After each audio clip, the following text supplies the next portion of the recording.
This is the architect. Look at this fucking monster of a boss, bro. It's so sick. He might kill me. All right, y'all. Welcome to my review of Saros, or Saros, however you prefer to pronounce it. Man, this game was awesome, dude. Like, I got so addicted to, like, just the flow of the combat, the going through, the getting killed by the boss, dying over and over and over again, learning the move sets. Very similar to what you would experience in, like, a Souls-like game, in my opinion. This is a roguelike where basically you get, like, upgrades and stuff, and permanent upgrades for your character. There are some temporary ones that you find during your runs and whatnot, but I figured rather than just sitting here and talking and giving you guys this cool little backdrop, I'm gonna give you guys an even better backdrop by going through one of these levels and fighting one of the bosses, one of my favorite bosses of the game. So with that being said, guys, let's do it, and then I will get into my overall thoughts of the game afterwards. As always, like and subscribe. Let's get after it.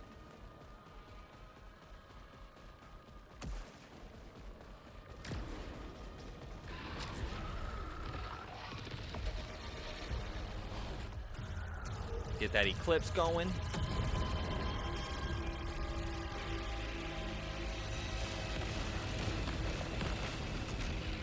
So addicted, bro. The game's combat is so good. I'm also rocking a my favorite weapon in the game, and the only reason it became my favorite weapon is because of how OP this damn thing is. Like, check. It's called the Reaping Chakram. And basically every time I shoot out one of these little discs, I can leave it there, right? Or if I just keep on boom, bringing it back, boom, bringing it back, boom, bringing it back, literally what I'll get is this change of colors. Once it gets to like a bright pink, or like it's like kind of like a hot pink, oh my god, dude, the damage is like nothing I've ever seen before in one of these types of games. Yeah. Like, dude, to the point where I will not even grab any other weapon unless it's an upgraded version of the Reaping Chakram. It's that good. But yeah, man, this game is beautiful, dude. Like, you know when you're playing a very polished, like, PlayStation exclusive, man. Like, you just know it because they're different. They have this, like, really clean polish to them that you don't really get from a lot of other games. And, you know, you can call me a PlayStation head or whatever. I will be totally okay with that. In my opinion, PlayStation just makes the best exclusives, and there is no argument for anything else, in my opinion. It's just so fun, bro. Enemy types are so cool. Like, it's got a very like Lovecraftian, sci-fi aesthetic. It's, oh my god, bro. I cannot say enough good things about this game, but I'll get into like official thoughts later on. I'm just kind of giving you guys a little bit of fun right now with the combat, which in my opinion is the highlight of the game. Like, this game, although the story is really good and really deep if you get into it, I literally had to watch a lore video to understand what was going on in the game. Shout out to Lorebrarians, I think the channel is called. They did like a long, like, hour video basically explaining every single thing, every single little like detail in the story, and different like little connections to like different mythologies and stuff, and Lovecraftian, and this book called like I think it's called like the Yellow Shore or something like that. Crazy, bro. Crazy connection. I wouldn't even begin to know where to start explaining it for you guys in terms of like really breaking down the different inspirations that the developers took for this game, because they go so deep. And I'm not really like I've read a couple of Lovecraftian like short stories and stuff, but nothing to the extent that these guys did, the Lorebrarians, to to make their video. It's insane, bro. Yeah, super fun, man. You got like your main weapon, which is the chakram that I'm using. You have your power weapon, which is like, you see how I'm getting like all these arms and stuff? This is just one of many that you can get, but I like this one the most because it shows the enemy's weak points. All right, so look, when I'm doing the attack, you see the little blue mark that pops up? That's the enemy's weak spot. So when I hit that, it's just doing massive amounts of damage. And then in order to even build up your energy for the power bar, you have to either you have to get attachments or different pickups, which are random in the world, that will give you like a boost in power gain.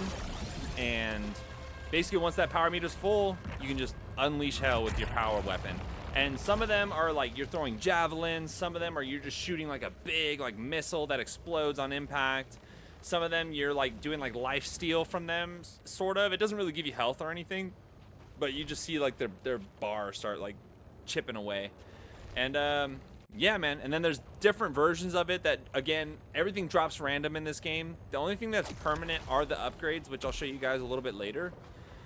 What else is going on? Oh yeah, you guys see these little things, these little yellow things that I'm picking up? This stuff's called leucine, and for story reasons, this stuff is like super valuable. Like in one of the notes that I read that you can pick up in the game, or audio logs or whatever, it literally said that like I think it was like 1 gram of leucine can power a city for like days. But yeah, the stuff is super valuable. Look at this. Corrupted Reaping Chakram. Look at the difference in the harvest volume and disc velocity. I will take that. It's just a bigger, better version of what I have. Like, look at the damage I'm doing on these enemies, and this is not early game. This is like mid to late game, and I'm just destroying. Like literally yesterday, I was just playing for like, I don't know, 3-4 hours. Beat the game yesterday and everything, and literally afterwards I just ran through and fought every single boss in the game start to finish on one single run. Didn't die, just went through and demolished everything in my path, and it was insane, bro. I know I'm just kind of all over the place, which guys expect it on these reviews, that I'm not like a journalist. I don't have everything like written out and like all these like crazy like unheard thoughts on the game. I'm just kind of giving my opinion on everything as a normal guy who just plays games for a couple hours a day. But dude, I really enjoyed this game, and again, mainly for the combat. Like, I like it even more now that I sat through and had the lore broken down for me with that video. But dude, the combat is so fun, bro. It's so smooth, and look how I'm just melting this alpha. It's disgusting. Yeah, every now and then on these runs, you'll get it like blocked off by what's called a solar cage, which is all these yellow doors you guys see. And you can't progress through the level unless you kill everything in the solar cage, which is what I'm doing. But yeah, they drop, and every solar cage has like an alpha enemy that appears, and it's supposed to mess your life up. But I'm just nasty at this point, dude. I got like the best gun in the game. It's insane. In my opinion, it's the best gun in the game. It just does too much damage and melts enemies so quickly for me to justify it any other way. How do I get up? Oh yeah, little jump pad. Yeah, this is the first like real bullet hell game I've played since, God, what were those games on the it was like the original PlayStation 1 where you play it like you're like a pilot in this little ship, and it's kind of set up kind of like Galaga, but it's not Galaga where you're stationary. You're like kind of going through. Was it called like Ride-In or something like that? I think that's the name of the game. But dude, those games were so much fun when I was a kid, and I never beat them because I was just stupid. But Ride-In, whatever, however you say it, is what this game reminds me of. In terms of like all the stuff coming at you, and you got to dodge and weave and shoot. Obviously, it's set up from a different perspective, and you're running and gunning in this game, but very similar in my opinion. All right, here's the Nova Lance I was telling you guys about. So this one, you literally charge it up and just boom, and it like ricochets. It's disgusting, especially when you have like when you can see the enemy's weak spot. Like some enemies, I'll just one tap with that. It's disgusting. I love this game so much, bro. But it looks like we're already at the boss, so I'm gonna do my thing. I'm gonna let you guys enjoy the boss fight and just see how fucking epic this is. I might melt it super fast to be fair. And I'll show you guys the overdrive as well. The overdrive is the third method of, well, there's technically like a melee attack as well with R1, which I don't really use that much. I've seen some pretty disgusting builds. So you can like stagger enemies in the game, and when you stagger them, as you have gone through your skill tree, you can unlock a melee attack that you can do on staggered enemies, which basically you like teleport to it and punch it super duper hard, and it's disgusting. I've done it a couple times, just kind of randomly picking stuff up on these runs. But there's that, and then there's the overdrive, which is basically your ultimate, and it's also disgusting. Dude, there's so many disgusting attacks in this game. It's so much fun, bro. It's like the ultimate power fantasy, in my opinion. I haven't played a game like this recently where I'm like, God damn, this combat feels so damn good. Kills restore integrity. I'm not gonna need it because I'm about to fight the boss, but we should be all right. Y'all are not ready for how epic this fight is, and maybe you've seen it already if you're watching this video and you're just kind of curious about someone else's thoughts on it. But dude, if this is your first time seeing this boss fight, this might be my favorite boss fight of the year, and this game has about 3 or 4 of those. 3 or 4 really good ones. Like really good boss fights that are like these like larger than life things. Creatures, like very Lovecraftian-esque creatures. And there's a reason behind it, because the lore is really tied to things that even Lovecraft himself were inspired by when he was writing his stories and stuff. It's insane. Like, not only that, but then there's like what is it, like Indian or like Hindu mythology, like touches of that in this game. Even the character's name, Arjun Devraj, who's the guy you play as. I'm pretty sure Arjun and see, and like, dude, the music picks up as you climb up the tower for this fight. It's so sick. Sorry guys, I'm getting sidetracked because this boss fight is so dope. But Arjun in you know, whatever the language it comes from, apologies if I don't remember. It literally means like hero, like one who like will rise above and like protect and is loyal and stuff. And then Devraj is literally like another word for like a king in the mythology or whatever, which also ties into the story. Like the devs really took time and crafted an awesome story with a lot of stuff that, like, I might even pick up some of these books that they drew inspiration from because they're so sick. But guys, this is the Architect. Look at this fucking monster of a boss, bro. It's so sick. He might kill me because this boss fight's super tough. And I gotta get kind of close to do damage on him. All right, there we go. Look at that. I'm melting him though. I'm melting his health bar. This gun is so OP. Here's the overdrive. Boom! Took him out of phase 1 instantly. Yeah. My character's super OP right now, guys. And I could probably make it harder by changing some of the little buffs and debuffs that you can put.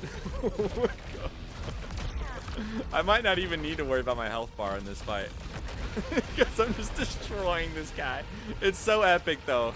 The first time you fight him is just, oh my God, it's insane. And then the backdrop with the eclipse and everything. My God, bro. Pure cinema.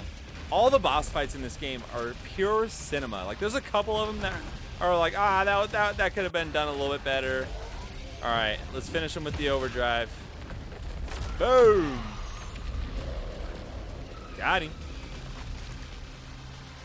So sick, bro. And it just looks so cool. Like stuff out of a Lovecraftian story. Straight up. And just this beautiful backdrop. Like, look at this game, bro. It's so sick looking. But guys, with that being said, you know what? We'll do our review right here because this just looks badass. And I really like the backdrop. So, guys, with that being said, let's get into the review. Again, not formal, just my thoughts on the game. I really enjoyed it. The story's really fucking deep.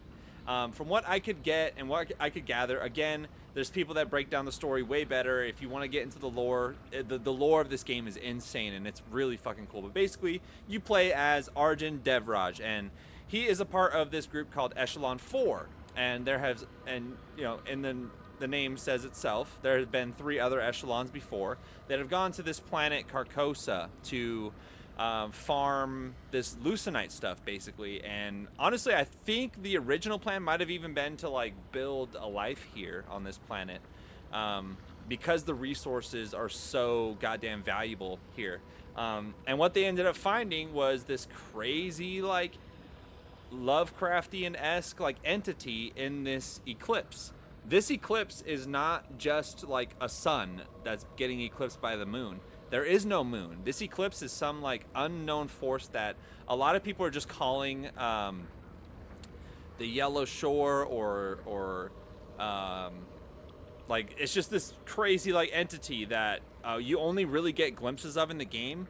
Like, you could look it up online and stuff. I don't have the stills or anything like that for this, but there's moments when it's showing the eclipse happening, and you see these like giant like tentacles start forming around the little center circle there, and it's insane looking. But basically, this being, much like in a lot of other Lovecraftian stories, is kind of controlling this world, controlling the minds, like really like messing with people. Like, this thing can mess with technology, this thing can mess with your mind, this thing can mess with even the guns, the suits, it can mesh with the flesh. It's insane. Like, all these creatures that you see in this game, which is insane, right? Wait for it. These were people. These were people once, that just over centuries and centuries, this entity, this being, has just kind of reformed them and reshaped them. And it's insane. It's insane. And I'm literally just scratching the surface there. Like, it goes so much deeper than that. But anyways, basically, Arjun is here looking for his wife, or ex-wife. It's kind of messy, the way that their relationship is explained throughout the story. Again, full spoilers, guys. I probably should have said that beforehand, but yeah, I'm sure you clicked away by now if you didn't want spoilers. And he's here looking for his wife, although the mission is from, I think, is it Soltari? I think it's Soltari is the name of the mega corporation, which is kind of similar to like, what's the one from Wayland Yutani from Alien, the Alien movies. It's kind of similar to that, where this company is all about the money, all about the greed. Hey, go here, collect the resources, so that way we can sell it off to people that are willing to pay top dollar for this stuff. And you know, before all this even happened, like, basically Earth was overpopulated, and then over the course of getting everything ready, people were shipped off into space, and like, hey, like, let's go make a life out in space and different planets and whatnot. And then instead of countries running shit, it's these mega corporations. Again, very sci-fi, very similar to what you see in like the Alien movies and stuff like that.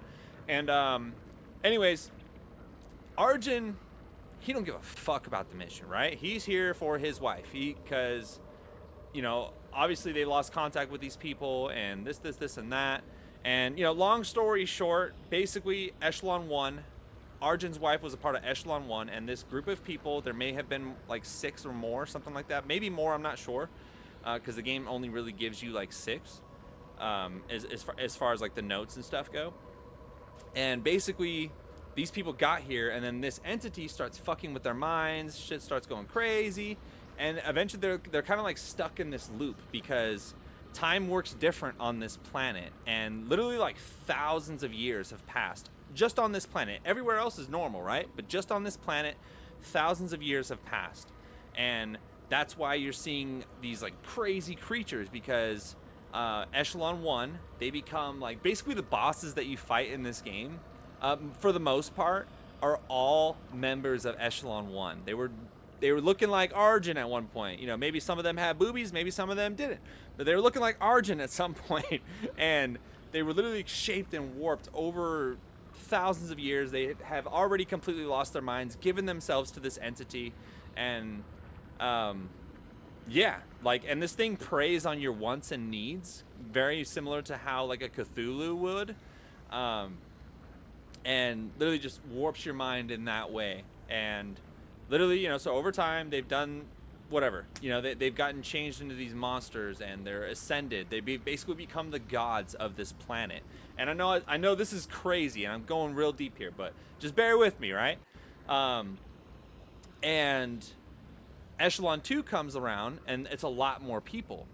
And so what the people of Echelon 1 did, they're all now these gods, basically.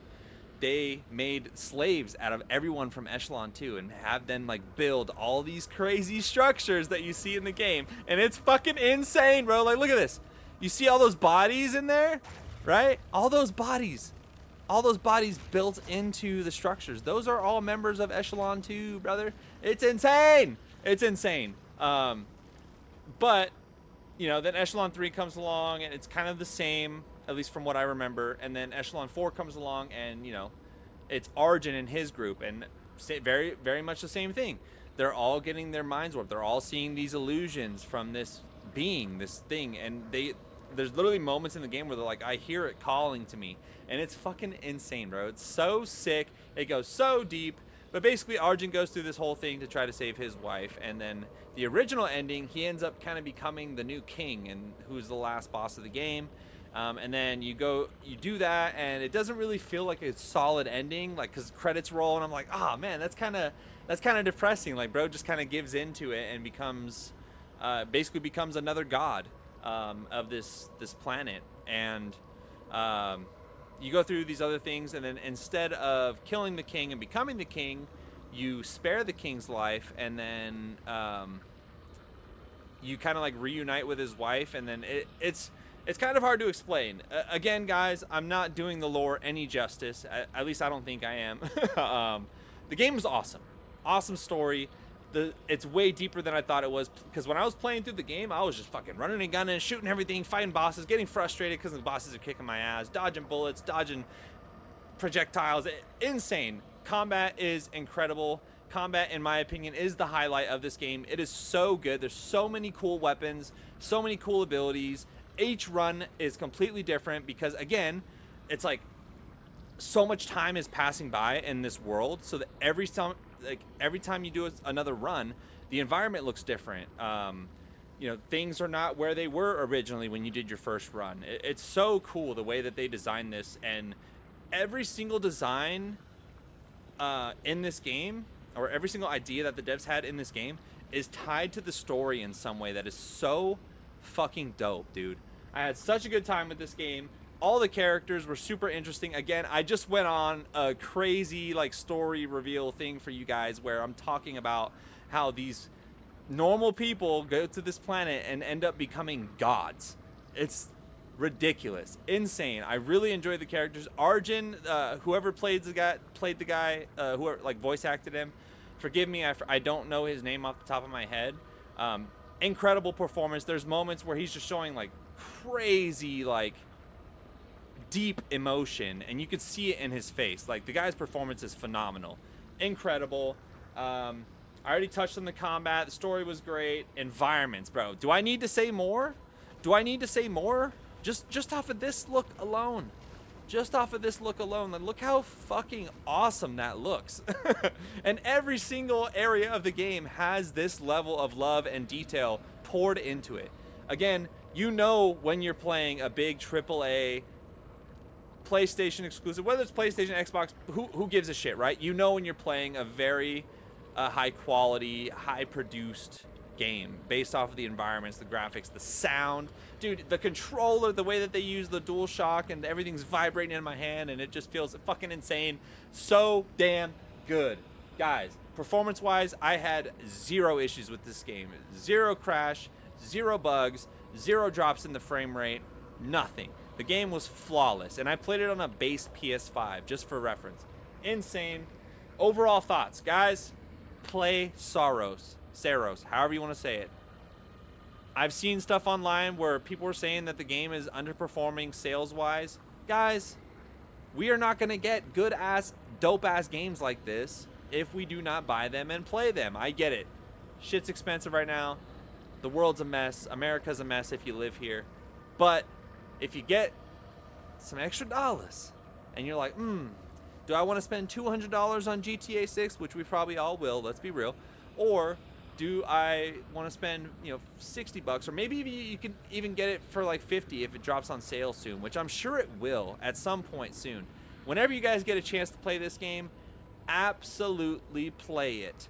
I'm even going to go back and play Returnal, because I never even touched Returnal, and I guess Returnal is just as awesome as this game is. So, guys, play the game. If I were to give it a score, I would give it a solid, like, God damn. I don't want to be that guy that's just like 10 out of 10 for everything, but dude, this game is really a 10 out of 10. 10 out of 10 in terms of story. Maybe if I didn't watch the lore video, though, I wouldn't really understand everything, and I still kind of don't, to be honest. So maybe I would knock it to like a 9 out of 10, because unless you're reading all the notes and like really studying up, and you kind of already have a touchstone on like Lovecraftian history, or like Hindu mythology or Buddhism and stuff like that, like you're not really gonna get the subtle little I don't know, like nuances of the story, if that even makes sense. But yeah, I would give it like a 9 out of 10, bro. 9 out of 10. 10 out of 10 if you watch the lore breakdown. Awesome game, guys. Play Saros. It's really fucking good. I had such a good time, and I'm gonna keep playing this game until I completely max out the things. I think let me just show you guys what I'm working with here. I think it's around like 20 hours, and you know, I beat the game. I fought the last boss a few times. I fought every other boss a few times. Just doing these extra runs. Let me see. Soltari. Okay, I was right. Don't worry about that. All right, let's look at our statistics. So yeah, I'm sitting at about 19 hours. You could probably beat the game in about 14 to 15 if you're really just grinding and just going. And you're not doing bad like I was. But I think I probably beat it around like the 15, 16 hour mark, and I put an extra like 3 hours in after that. Yeah, dude, awesome game. I don't know what more I could say. It's really cool. I had such a good time with it. The story's awesome. Everything's awesome. Guys, play Saros. If you guys want me to do like a fun little challenge, kind of like how I did yesterday in my free time, where I just go through and just smash through every single boss in the game, I will do that. I will absolutely do that, because again, I really want to max out this skill tree, which I'm pretty close already. I only have like 10 or 20 more little nodes to collect, but I have to get this other kind of material that you get throughout the game, which I didn't even touch on in this review. Either way, guys, hope you have a great day. Leave a like on this video if you enjoyed the review. Leave a like on this video and comment down below if you guys want me to review any other games. I'm actually having a lot of fun with these little like mini reviews, because I get to like actually give my thoughts on games to you guys, and recommend or not recommend games. I haven't had a not recommend yet, but if you guys want me to play some shitty games, I'll do it. You just got to comment them down in my comment section and let me know, and I will download them and play them, and give you guys all of my unsolicited thoughts. Guys, subscribe to the channel. As always, hope you guys have an awesome day. Be good to each other, and we'll see you guys in the next one. Later, y'all.